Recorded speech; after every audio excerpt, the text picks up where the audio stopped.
Pardon my French. Kthehemi në pjesën e dytë të programit Pardon My French dhe si gjithmonë nuk jemi më vetëm në studio, por kemi të ftuarën tonë speciale të ditës së sotme. Yes. E kemi nisur me augurin e mbar. Po, edhe pse për mua kur e nisëm si shaqe gurin mbar se më zuri Covidi direkt pas intervistës. Nuk ishte fajronelës pak, por e sigurt kjo. Për mua ke qenë shumë e mbar, sepse ky program ka shkuar shumë mirë. Edhe jam shumë e lumtur që e nisëm me ty, por sot të kemi riftuar në program. Mirë se ju gjej në një studio shumë të këndshme dhe shumë të bukur. Edhe suksese për të gjitha, vetëm lart e më lart ju kafsha. Faleminderit shumë. Urim ditëlindje ky.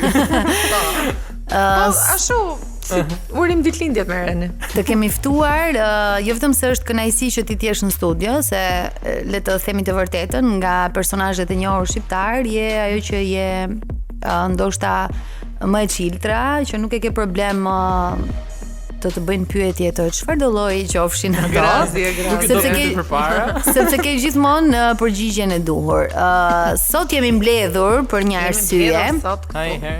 Sepse përveç kaosit që shkakton me muzikë, zonjusha në fjalë, Po kaosin në klubet, po.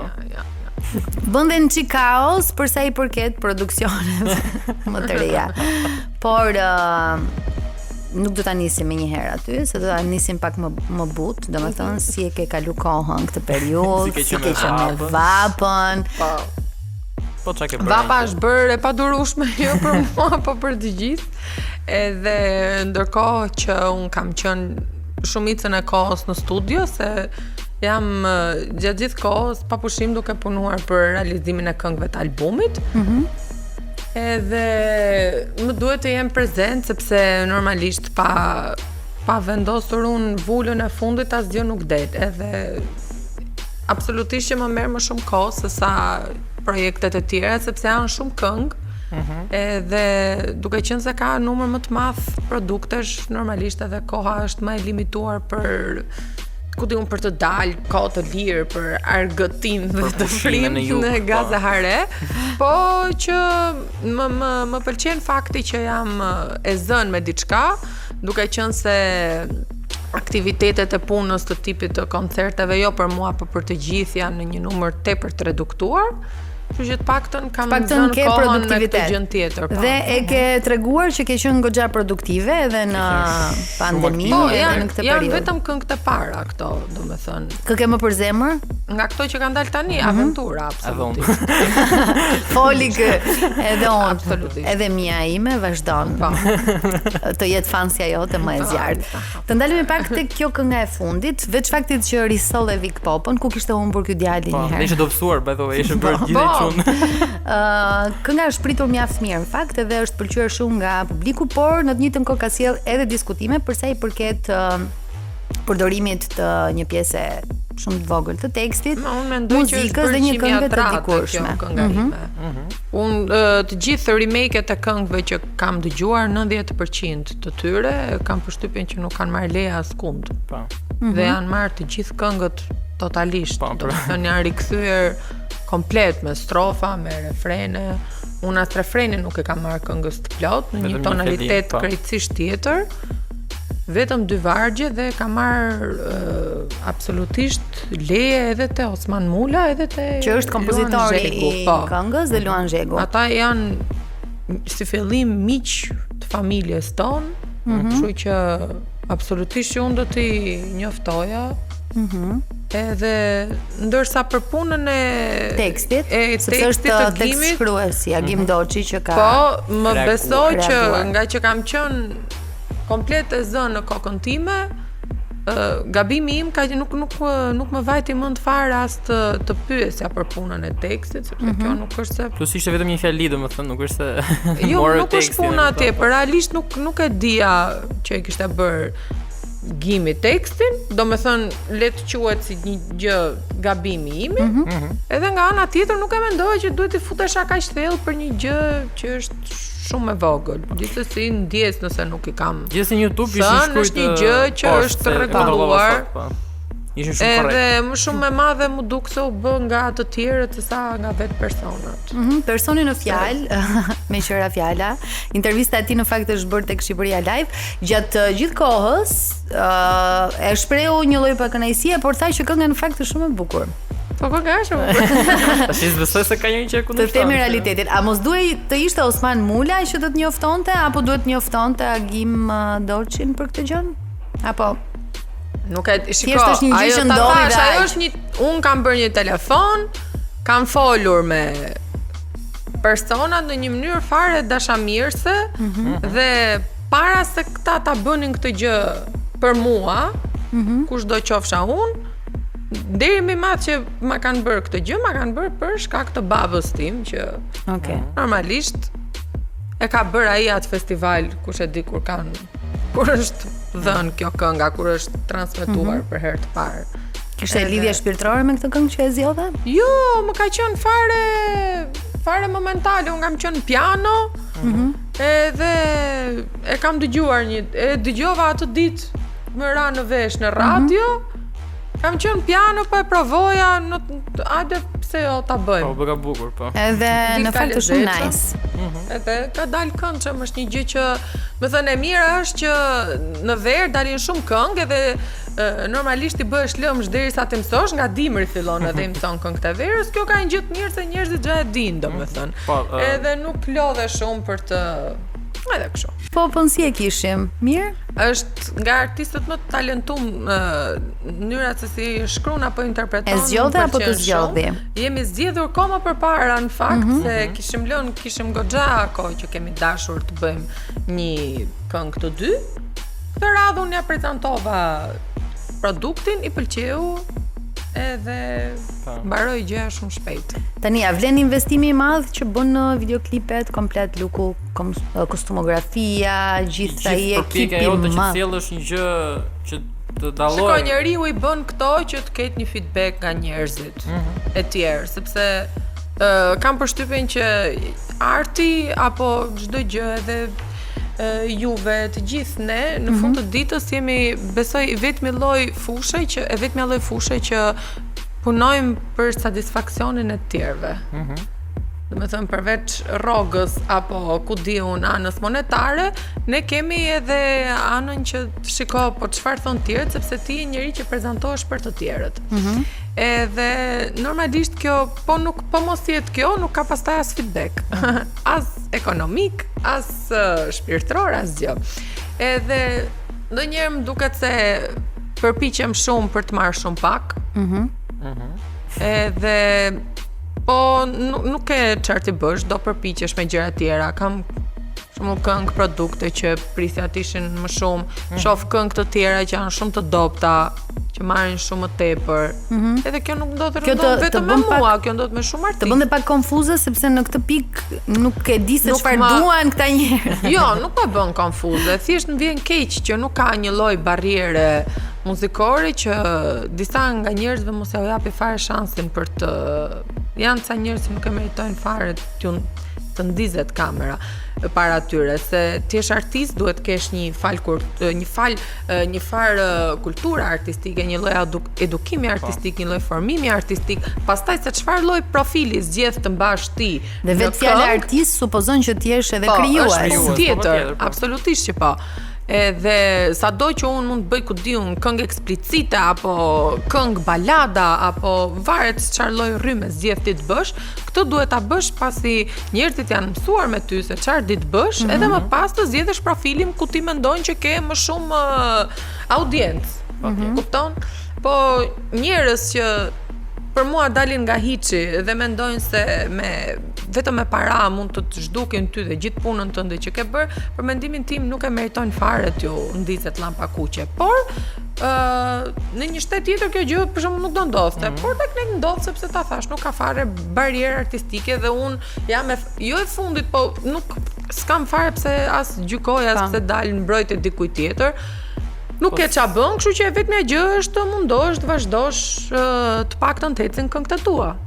Të përpiqesh për gjërat e tua, dhe me që jemi tek baladat, kemi ka një fiksim shumë të madh. Ka një fiksim shumë të madh që ti duket sikur bën shumë qejf me këngët e tua. Kur do na bësh të vuajmë pak domethënë. Po shiko, unë Para, nuk kam për shembull një këngë që them shiko se unë të dua. Gjitha edhe ato meritën me kam shiko se kam dash. Se edhe vuj, po edhe ka edhe vuj po kërcen, domethënë. Po, edhe balad, mbase do kem shtator tetor është një këngë që dua të bëj për babin. Nuk dua. Në ndonjë festival ndoshta apo jo? Jo, është një gjë dedikim personale, një gjë imja, ato dua ta bëj për me projektet e Verës si po shkon, domethënë përveç koncerteve, do publikosh në një kam edhe një tjetër që besoj do dalin nga fillimi i gushtit, sepse doja t'i jepja pak hapësirë që të dëgjoheshin këto 4 këngët që kam nxjerrë deri çdo muaj. Po, kam nxjerrë edhe çdo 3 javë, diçka të tillë kam nxjerrë edhe pastaj se unë doja të nxjerrja 5 këngë tani edhe 5 këngë të tjera janë pas shtatorit, që janë të albumit, por mendova se kishte nevojë të paktën këto 2 këngë të fundit të merrnin atë kohën e vet, sepse këngët po nuk i dëgjuan nëpër klabe, të cilat avash, por i fillojnë të hapen jeta apo merr formën e saj të dikushme. Ty lum goja i shoha hapen klabet një herë. Inshallah. O zoti moll. Është çmenduri, domethënë deri tani s'po durojmë dot më. Këto festat me orar dreke? Këto festat me orar dreke kanë nisin drek, kupton? Aty s'ka Covid në drek, hikën. Vetëm darkë. Gjumë drekës, dark del. Edhe me jetën personale, ke ndonjë plan ose projekt? Me punët e zemrës, Me punët e zemrës. Punët e zemrës keni shkuar te kardiologu? Po më mirë isha nga zemra se shkova një më mirë jam si verë. Më mirë se vera kalua. Kjo ka rëndësi. Nuk di të thonë që në verë qisë ndahen. Po pra më mirë. Mirë. Mirë, ideja e realizimit të këtij videoklipit, të gjithë albumit që ti po bësh gati si sjellësh fansave. Nga të nisi, a duhet vërtet një artist i afirmuar tashmë dhe që të gjithë feedbackun e merr nga një videoklip të ri dhe të mbyllet në studio për të sjellë një album? Shiko, mua kjo gjëja më lindi jo si ide, po më lindi si akumulimi materialeve që kisha prodhuar gjatë kohës së pandemisë, duke qenë se unë vendosa që mos nxjerrja asnjë produkt që kur na erdhi mysafir korona, edhe thash gjithë këtë periudhë pushimi po e shfrytëzoj për të mbledhur këngët edhe pse jo për t'i bërë në një mixtape, një përmbledhje, një album, varet si çdo njeri mund ta marrë për ta quajtur, edhe e dija që në fakt deri diku mund të më bënte pak keq kjo periudha një vjeçare, sepse tashi po nuk nxore këngë gjatë gjithë kohës, ti humbet atë balancën e datave të koncerteve, të afrimitetit me publikun, por thash do arrij që do nxjerraj shumë këngë, sa që besoj do jem kështu back on track. Okej, super.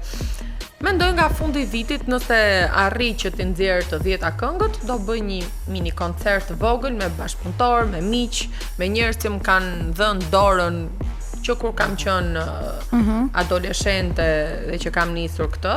Shumë ide e bukur. E ndjej që do ftohem te ky koncert. Absolutisht, po. Absolutisht.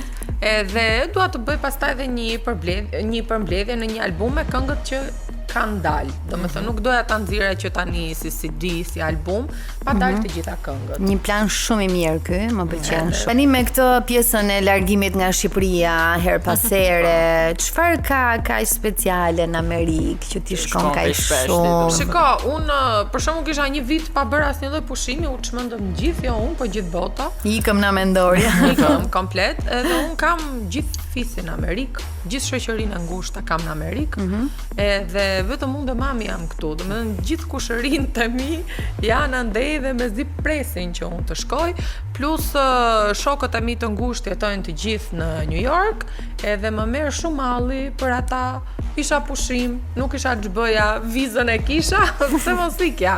Edhe iki her pas here, iki shumë shpesh në fakt në Amerikë, sepse më pëlqen, të shkosh si turiste, po të jetosh jashtë? Po, shiko, çdo njeriu i pëlqen të ketë një gjë që mendon që nuk e ka. Edhe ne mendojmë se nuk e kemi Amerikën, po ndonjëherë kur shkon atje dhe prek thua isha mirë. Kështu që nuk e di se çfarë do sjellë jeta. Nëse unë do arrit të jem në një vend më mirë se që jam në vendin tim, bas edhe mund ta provoj. Po për momentin unë jam njëri realist, edhe 30 vjeç sa jam unë e di që nuk mund të bëhem superstar brenda NATO në Amerikë. Se ka dhe nga ato që shpresojnë akoma që të bëjë. Që nuk dorëzoj.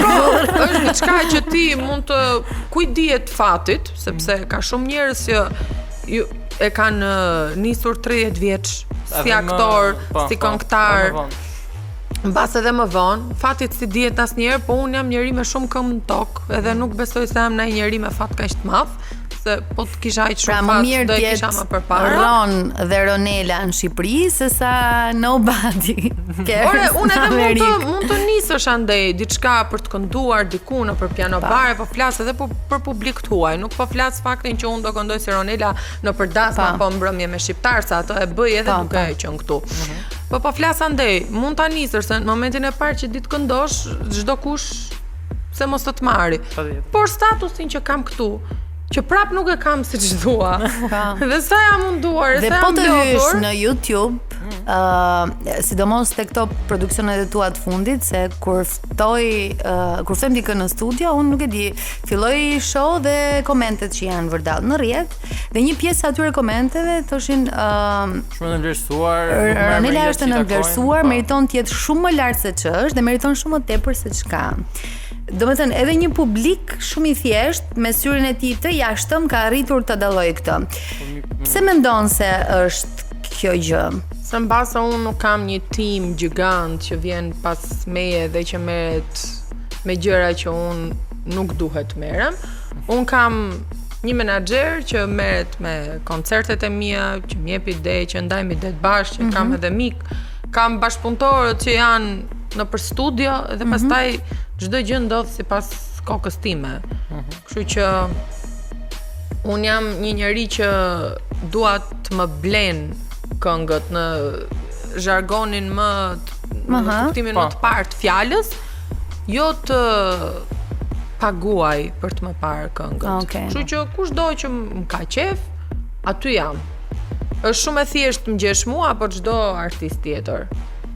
Kujt nuk i bie në sy, pastaj nuk është ç'a bësh. Ç'a të them unë vlla? Jo, kjo publiku nuk ka asnjë lloj problemi. Kur thot publiku është shumë vlerësuar dhe meriton më shumë, po vlerësoni pra. Unë ndjej që tek njerëzit jam o shumë e dashur ose nuk më duan hiç. Nuk kam një nuk e një vit të mesme. Nuk kam një vit mesme që thonë, Ronela nuk është e keqe, thonë ose më pëlqen shumë gjëja që bëj ose thonë më pëlqen ajo fare. Më mirë kështu se nuk është e keqe, është çik kështu si. Ndodh që edhe reagimet e tua në rrjetet sociale janë shumë drejt për drejta, kundrejt mesazheve jo shumë të këndshme, por edhe njerëzve që nuk kanë ç'a bëjnë edhe shkruajnë diçka në rrjetet sociale. Nuk jam qetësues se kur s'para merrem.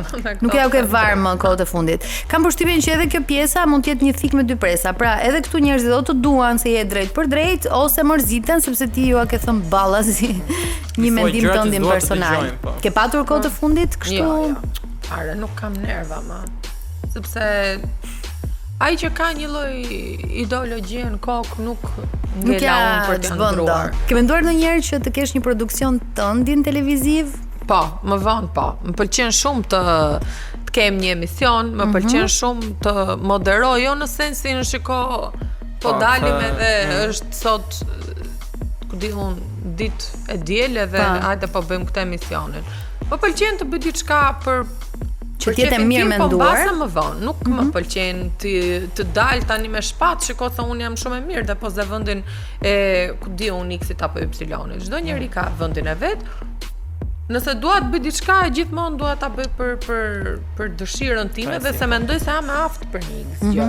Marrëdhëniet me Kosovën si i ke? Përveç faktit të bashkëpunëtorëve të tu, pjesën televizive apo pjesën e publikut të Kosovës? Më besoj që ndonjëherë kur shkoj, më duket sikur kam më shumë miq andej se sa këtu. Jo, po flas për miq, pastaj fansat ta thash është komplet punë gustoje këngë. Ka njerëz që mos më kanë qef fare dhe një këngë ta kanë shumë qef. Mua më ndodh me një rapper që s'po ja them emrin. Nuk pëlqen fare si tip. Macaron, po ka një 2-3 këngë që i kam shumë qef. Unë për shembull këtë mendoj gjithmonë. Unë këtë për shembull mendoj gjithmonë kur bëj një këngë. Bëj një këngë, them që edhe nëse të kanë gjithë naton, o zot se dorë dot po këtë këngën e ka. Të këngën e ka qarë. Me këtë këngën do kërcejs. Edhe kjo është, domethënë, gjë që unë i kam thënë vetes për shumë vite me radhë dhe vazhdoj a them. Edhe deri diku më ka bërë që aq njerëz sa më duan, të më duan. Tani nuk na e the troç fare, domethënë që Për çfarë? Për Kosovën? Vera është vërtet momenti më i bukur për të qenë vetëm, por ata që të duan, domethënë. Duan edhe në verë edhe në dimër. Edhe në verë dhe në dimër. Çështja Ato duan ty. apo të do dikush, po e them. Duan shumë. Po e them troç fare. Të duan shumë. Më duan, se mos më duan mua, po unë s'duan. Okej, mirë, po e lë se nuk Okej. e shoh që nuk pas kam hapësirë për këtë. Bashkëpunimin e radhës me kë e kemi apo je solo? Po nuk jam solo, është një djali vogël që do këndoj me mua. Okej. Tek kënga. Është një këngë e lezetshme, është më masive, është më I shumë vogël me trup apo i vogël me moshë? Është i vogël me moshë. Po suporton artistë të rinj tashmë, apo është i njohur po jo dhe aq? Nuk ka lidhje, është i talentum. Okej. Okej. Më pëlqen Kështu kjo që- gjëja tek ty. Dhe më pëlqen fakti që her pas here eksperimenton, jo vetëm për të sjell Po, si të gjitha alo. këngët që i kam të albumi kam ndryshe nga njëra tjetra. Edhe këto që janë publikuar tani, asnjëra nuk i ngjan tjetrës. Po. Dhe të gjithë pjesa tjetër, po prap janë të gjitha rryma ndryshe. Dhe kjo më pëlqen, domethënë se të bën që të pëlqehesh jo vetëm nga ne Dikush do që ta të gjej prezantojmë veten në radio, tek një këngë. sepse le të themi që këngët e tua nuk janë vetëm clubbing, po janë dhe shumë radiofonike. Po, Shumë ka shumë, këngë po. që janë shumë për radio, ka këngë që janë vetëm për klabe. Edhe Ronçin e kemi kudo. Më pëlqen tekstet, më thënë drejtën se janë gjëra që artistët ose këngëtarët e tjerë kanë çik vështirë t'i fusin, por ende vinë shumë natyrale. Domethënë te këngët duket si po ti bënte dikush tjetër ato tekstet e kështu dhe dukesh shumë kurse kur i bërë Nela është okay. Nice, i shkon. Po. Kështu që gjithmonë Memet në rrjetet sociale të pëlqejnë se më ka vdek. Ajo, a keni menjen po, sa ajo unë Sonte. është legjendare në Jo, TikTok dhe s'kam nerv. S'kam nerv. S'kam nerva, në fakt ajo s'kam nerva duhet isha unë. Unë jam për komplet s'kam nerva. Nuk po del më, nuk të pëlqen më të targetonjesh. Kukull. Kukull. Ja. Ja. Mirë, do argëtohemi pas kësaj interviste. Po. Diçka të fundit ke për t'i thënë zotërinjve të cilët Që të dua. jo, zotërinjve të cilët të përfshin në një debat ku ti nuk ishe e pranishme. Aha, qyqa. Jo, Mami e kaq. kishte parë. Ma në mërzit se mama ti përjetojnë shumë më tepër pra. sa ne. Ja, më E fare. gjove Po qa mami dinte pa gjova qa dhe debat ishte debat me shumë mungesë informacioni. debat Unë them. debat po jo debat se kishte vetëm një anë, domethënë. Ishte ana vetëm tjetër. mungesë informacioni dhe tendence keqe. Ngjajti vetja në një kështu si emision partie. Nga këto që duhet mbajnë patjetër anën e një partie, shumë